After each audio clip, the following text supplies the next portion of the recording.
You are listening to I Am Refocused Radio with your host, Shamaya Reed. This show is designed to inspire you to live your purpose and regain your focus. And now, here's your host, Shamaya Reed. Welcome back to I Am Refocused Radio. Once again, we are here today, and we have another show line for y'all. Today, we have a returning guest. Jay Campbell himself is back again. I'm going to do it different this time. Last time, I did a little quick one. I'm going to go take a little bit more time.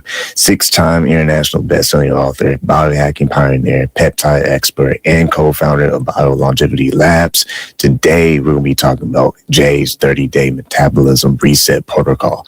If you want more information, because like I said, it'll still take me 30 days and 30 nights to go over all the details, just go ahead over to jcampbell.com. Again, that's jcampbell.com. Good morning, sir. You clear your schedule again. So, man, I feel great because I know you're swamped, but, man, how you doing?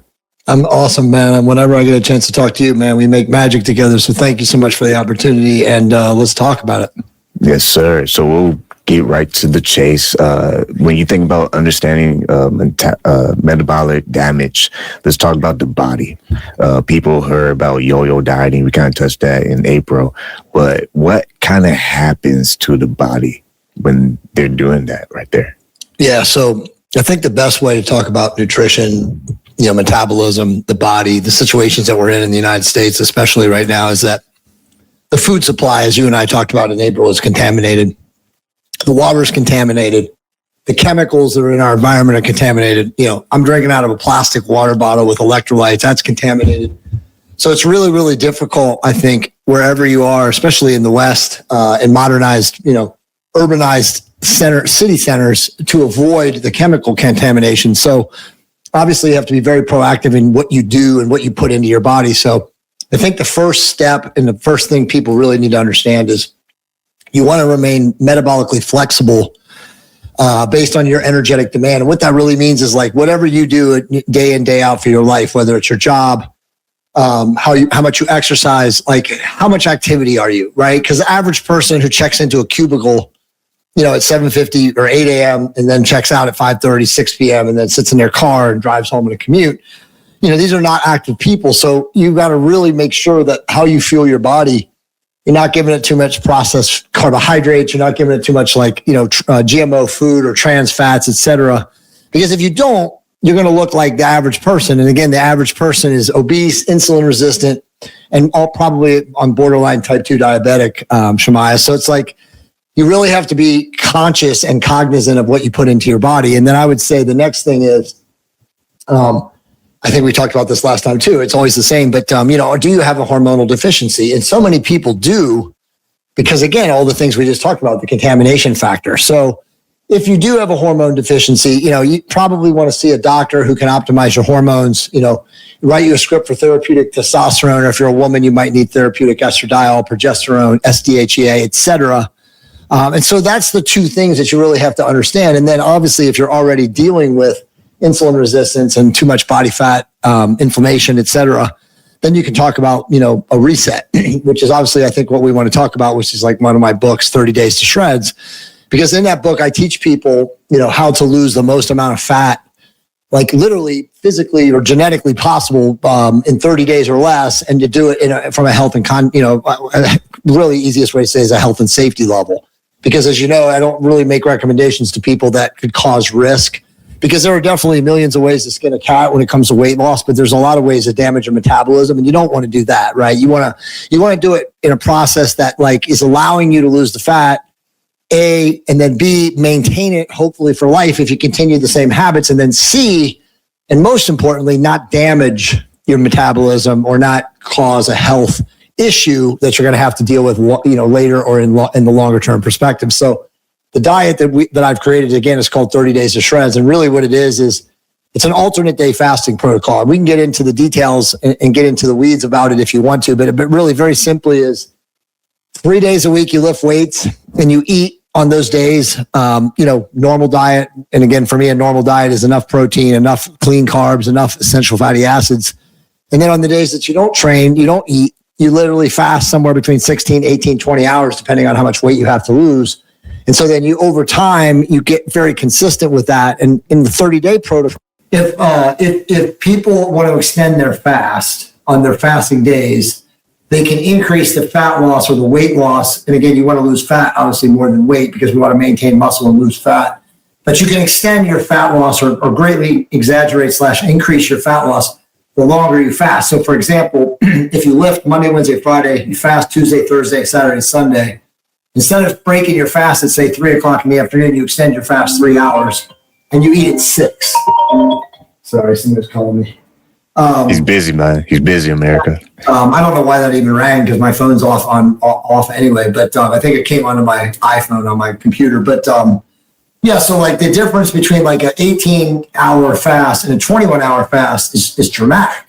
Because in that extra 3 hours, to explain to the people, your body starts going into what is called your body is burning fat through catecholamine release, and catecholamines are fight or flight hormones, which a lot of people would know as like epinephrine or norepinephrine. And these, chemicals / fight or flight hormones are released when the body starts feeling like it's starving or not starving, but just, needs food. And it's really effective at burning stored body fat. So if you have like a belly, you're a dude and you have a little bit of a belly fat, or you're a woman and you have fat in your hips and your glutes and your thighs, which is where most men and women are prone to store it genetically, it really targets those areas when those hormones are released. And so you're going to get stubborn body fat loss much more effectively by fasting, again, 19, 20, 21 hours versus say 16 to 18. So it's a very simple protocol to follow, but it does take discipline, as you know, because nothing in life is easy. We have to learn how to get, comfortable with being uncomfortable. And that's a great point, and that's a great segue to one of the questions I want to ask is there's a lot of fat loss programs out there that everyone wants to try. I mean, I've been seeing this since I was a little kid. Everybody has something on commercial, and nowadays we have a social feed. Why do you believe a lot of these programs fail for people? And what is the solution for someone who's watching this and listening to this saying, you know what, I'm kind of tired picking all of them? Yeah, that's a great question. So there's so many different diet protocols. Like I said, the key for somebody watching this is to listen to this statement: metabolically flexible. We want to not focus on being a keto diet or a carnivore diet or a low carb diet or a high fat diet or if it fits your macros diet. There's so many names for them, and people do get so confused. And so if you focus on just that word again, metabolic flexibility, that is going to allow you to determine how you eat based on your, again, I call it energetic demand. And your energetic demand is how active you are every day. So somebody like me who's super fit, walks around at 55 with a full 6-pack year round. I mean, I'm doing cardio at least once a day. I'm lifting weights 3 times a week. I literally just got back from the gym to come here and get on your show. And then sometimes I'm doing a second cardio session on my fasting days, right? So today's an eating day. Monday, Wednesday, and Friday I eat. So I ate breakfast this morning, and then I lifted, and I actually did 30 minutes of cardio because I had time in my schedule post lifting. And now I got home, and now I'm in the studio with you, and now I've got a bunch of calls. I have one more a live stream later, but like I will eat 3 or 4 times today, solid meals, and then I'll also have 2 protein shakes. Like I literally just finished my protein shake before I got on this call, right? And it was like my post-workout nutrition. So if you're that active, you then on your lifting days, you can eat more. But if you're not, and your goal is to lose fat the fastest way, you really want to moderate, again, your carbohydrate consumption. And when you say carbohydrate consumption, you want to say really you're moderating your insulin production, because your insulin sensitivity is what will determine how lean you are and how sensitive to eating carbohydrates you are. So the leaner you are, the less likely your body is going to store carbohydrates for fat. But if you're fat and you have, some, let's just call it fat to lose, some inflammation to suppress, you're going to have to minimize your carbohydrate intake. So again, if you're an average person who sits in a cubicle all day, you're not exercising, you're not building muscle, you need to start, obviously. But then, once you understand that you have to reduce your carbohydrate consumption, you're going to eat more protein and more green vegetables, maybe more essential fat. You can have like olive oil, throw olive oil on top of your food, etc. So you just really have to understand, like, okay, if I'm a 220 pound man and I should be 180 pounds, I got 40 pounds to lose. I really need to regulate the amount of carbs I eat on the days that I'm fasting, and of course, even on the days that I'm training. Once I get down to a manageable weight, let's say I get down to 190, and I'm 10 pounds away from my goal body weight, now I can probably be less restrictive. I can eat a little bit more carbs on the days that I'm lifting, and I can probably just extend my fast to like 17, 18 hours, because over time I want to get down to 180, but right now I don't have to force myself to get down there, versus an obese person who say is normally 180 pounds, but they're 270, right? So they've got 90 pounds to lose.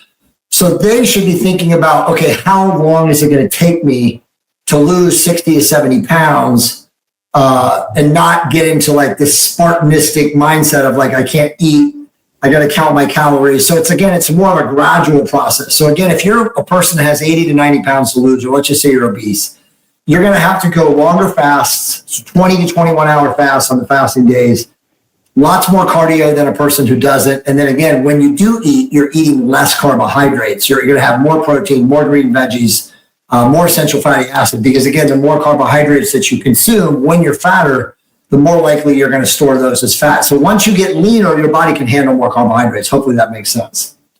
It does. And for those who are watching, listening on Refocused Radio, watching us online, talking to our guest today, Jay Campbell, go to his website, jcampbell.com. And my next question for you is, when you think about training and fasting components, you have this thing called positive muscular failure, PMF training. What does this look like, and what makes this style of training effective for metabolic recovery?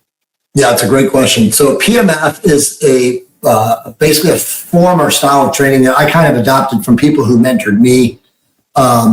And those people were Jim Brown and Marcus Reinhardt, who were both professional bodybuilders that I learned from, decades ago.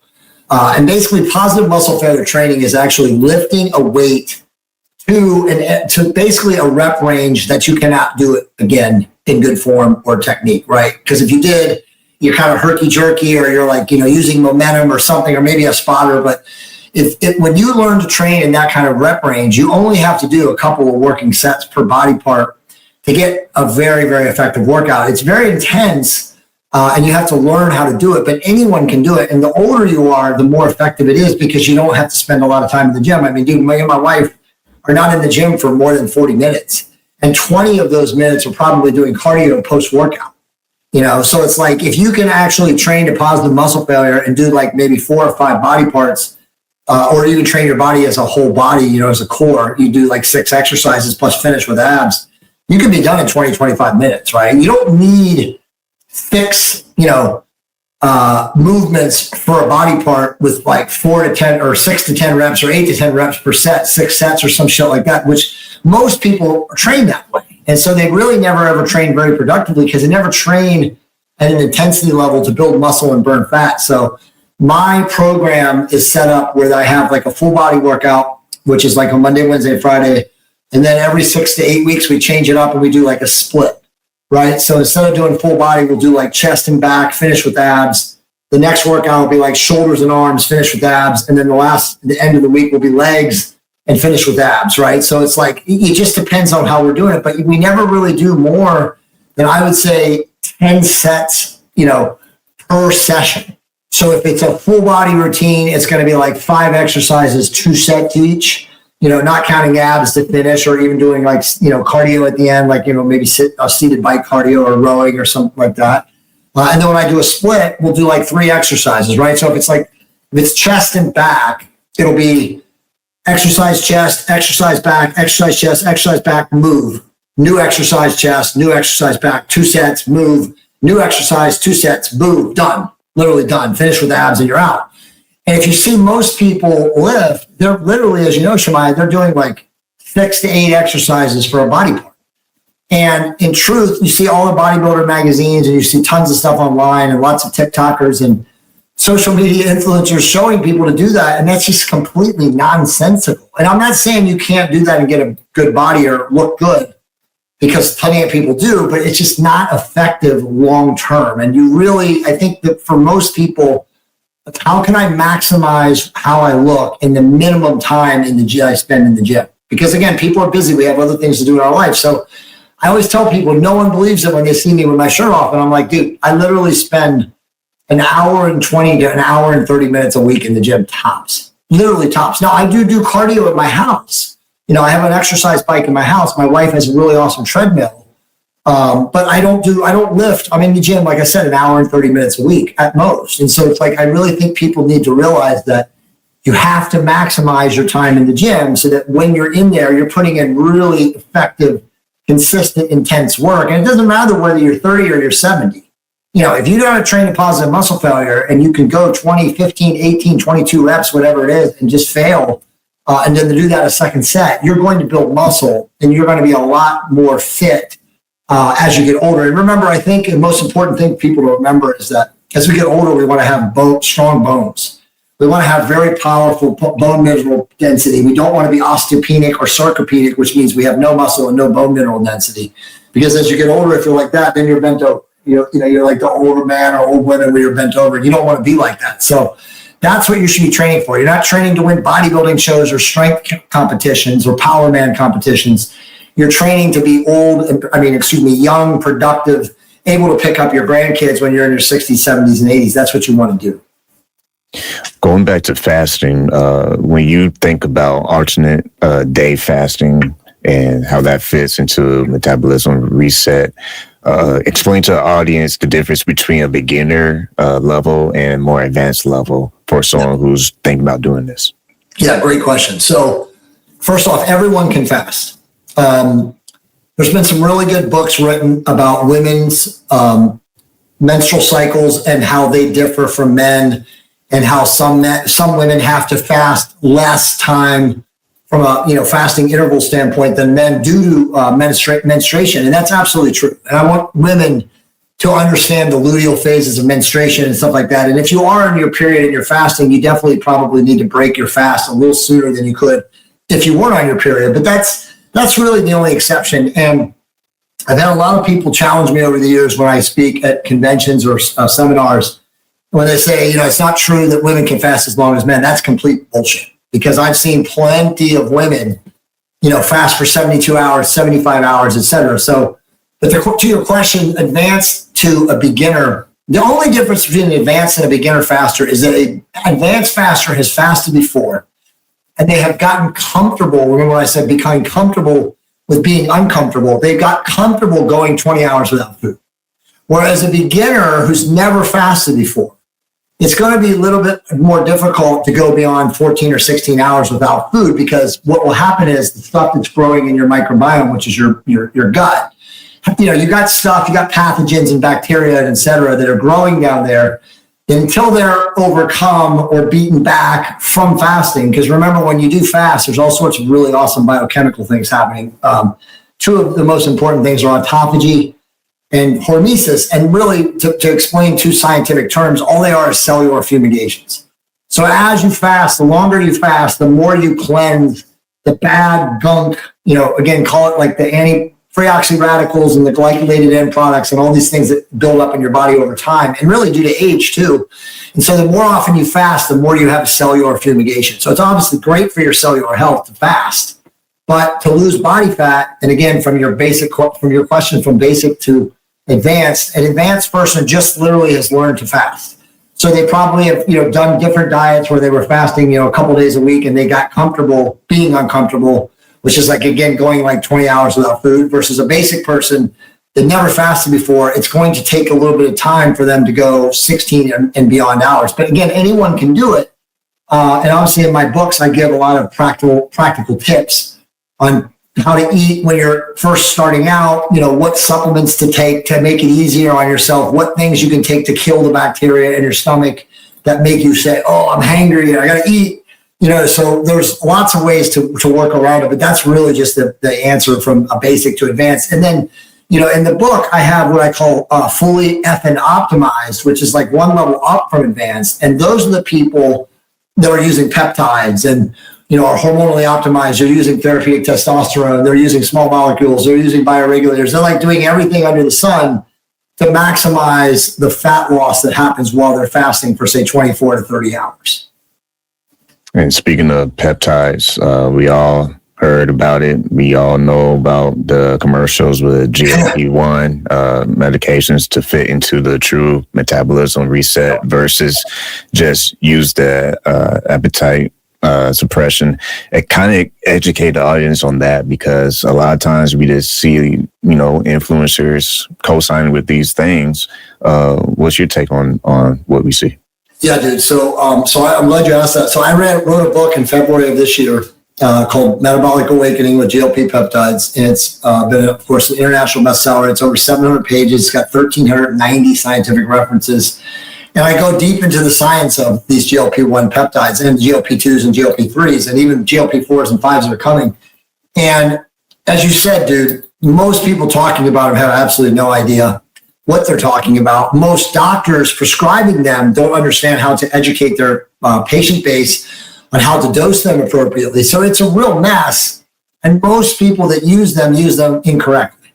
So to clear it up and to tell you how to use them correctly, they have to be microdosed when you start. You cannot use the package insert. You cannot listen to your doctor who's going to tell you to dose at like the highest level so they can make the most amount of money. I mean, the whole thing is laughable.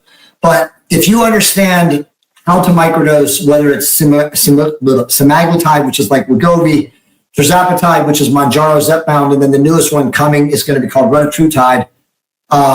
Any three of those drugs, when they're used correctly, which is again in a microdose, are amazing. I mean, they help people lose weight, they change brainwave patterning, they improve nutrient partitioning, insulin signaling, so many great things. But all the side effects and all the nonsense that we see in the mainstream are all real too, because again, these people don't know how to use these things. So it's basically irresponsible use on the patient side or the end user side, combined with the pharmaceutical companies and the doctors telling them to give them super high dosages, which are all responsible for the side effects and stuff. So if a person learns to use them correctly, it will really help with obviously following a diet like we've been talking about, like 30 days to shreds, because it will absolutely allow a person to go 20 to 24 hours without food and do it very, very healthfully without even a desire to eat, without any kind of like hunger pangs or anything. But the higher the dose, which is, again, unfortunately what most people do, the faster you blow out your receptors, the faster you create side effects, the faster you have metabolic damage, Wegovy face, Wegovy neck, Wegovy butt, muscle loss, thyroid damage, hair loss, all the negative side effects we hear about in the mainstream news, they're all real, but they can all be avoided. You just have to understand how to dose appropriately. And obviously my book teaches that. Thankfully, there are many doctors that are teaching microdosing now too. So my hope is, Shemaya, that within the next year, most people who are somewhat educated on using these, which will be doctors too, will get to a place where they're actually prescribing them correctly. But in the last 4 years, there's been no accuracy in prescribing. It's been bad. It's, again, the package insert says to take 8 milligrams or 6 milligrams or 12 milligrams or whatever insane number it is. And then all these people that take it blow out their receptors. They stop eating. They have all these damage issues, again, metabolic damage, muscle damage, thyroid damage, et cetera. Hair falls out. And so then they go into the mainstream and they say, oh, these things are the worst drugs ever, and they're the devil, and blah, blah, blah. And all of it is not true, even though it is real. It's just because they don't understand how to dose them appropriately. Once again, listen on Refocused Radio and watching us online, talking to our guest today, Jay Campbell. Go to his website, jcampbell.com. A couple more questions for you, because, man, time just flew out the window. I think it just flew out to the other side of the world. That's how fast the show went. But when you think about health from a mindset, we hear a lot about people, mental health, awareness, all that. How important is it addressing the mind when you're thinking about nutrition and training protocols, and how does that positively impact or negatively impact a person? It's everything, man. I mean, I wish that I could tell you that all the great knowledge that I have about peptides and hormones and fitness and fasting and all these things was the most important thing. It's not. I mean, if a person doesn't feel worthy of making the change and losing the body fat and building the muscle and taking the peptides and optimizing the hormones, no matter what advice somebody like me gives them, they're going to go back to their default state. So the first step is always 100% believing in yourself and then learning to love and trust yourself, because you are 100% worthy of the change that you desire to be in the world. But until you have that mindset, until you look in that mirror and you say, I love me some Shemaya Reed, I love me some Jay Campbell, and I am, whatever, and then claim yourself to be, you're going to default. And so you got to get out of a victim mentality. You got to get out of I'm not worthy. You got to get out of lack or I'm not enough.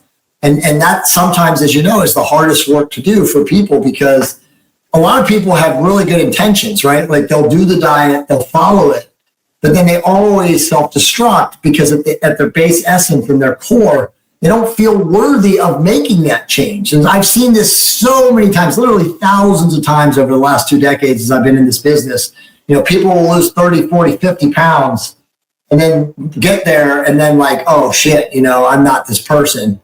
You know, I'm still worthless. I'm still a fat person. I'm still useless. I'm still not enough, whatever. You know, they always have horrible negative adjectives.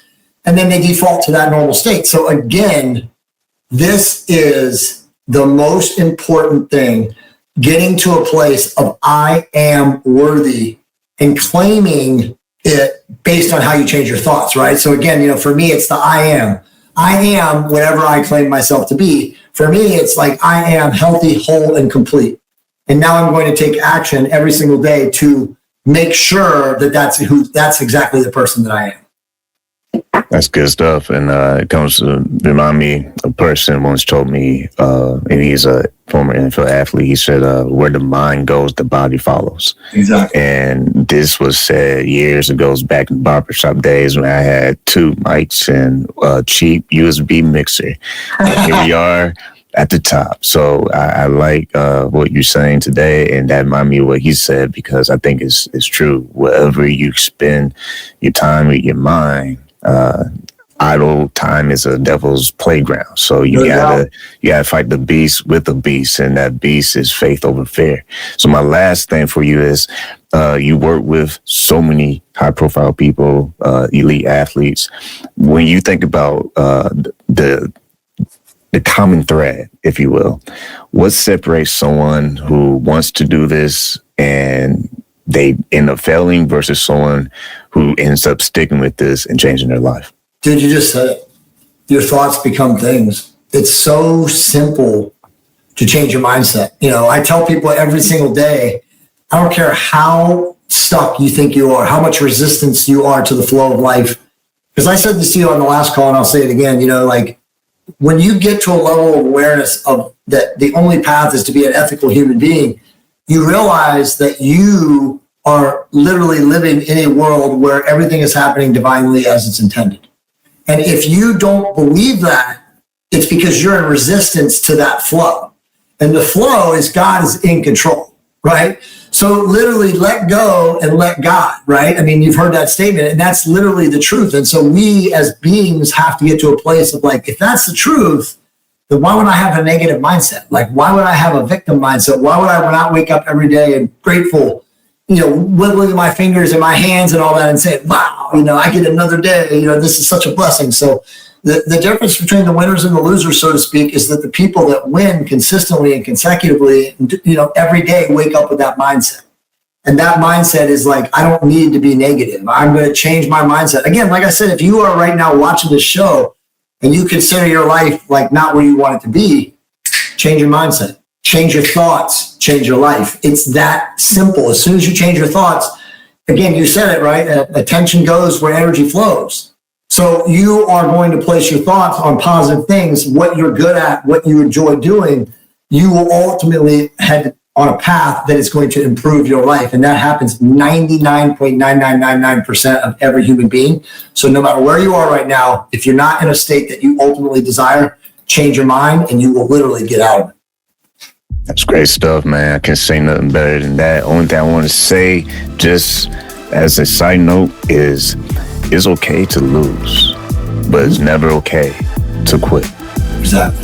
So with that, make sure you go to our guest website, jcampbell.com. Once again, like always, thank you for your time. Thank you, my brother.